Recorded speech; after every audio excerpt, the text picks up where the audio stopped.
Out of the 109-member 8th Senate of the Federal Republic, records show that there are only 7 female members, which translates to 6.42%.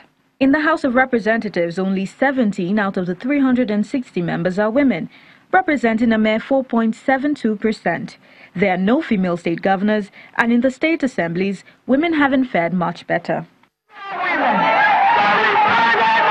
Here in Adipo town of Kwande local government area, it's an all-women affair, where one of them is seeking a senatorial mandate for Benue Northeast District. Members of the National Council of Women's Societies, led by their president, identify with this ambition as they accompany the hopeful to the podium. How can a woman be empowered? How can the widows and the orphans be empowered? In every household, there is a woman. And that when you take care of any one woman, you have empowered the whole household.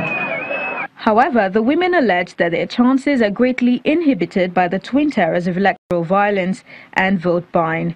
They believe that if these vices are criminalized, the story will be different. So many things are responsible for women not being able to participate in politics. One of it is paucity of funds.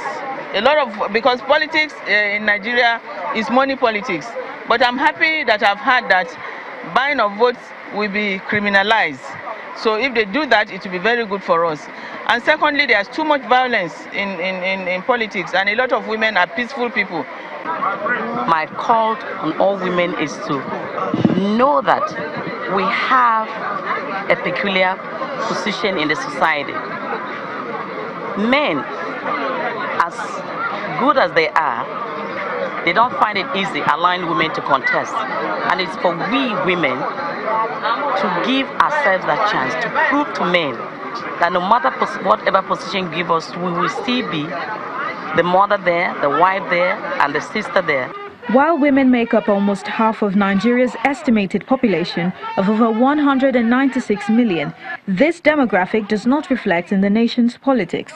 While it is not certain to what extent their chances will improve if their concerns are addressed, at least it might just encourage greater women's participation in politics.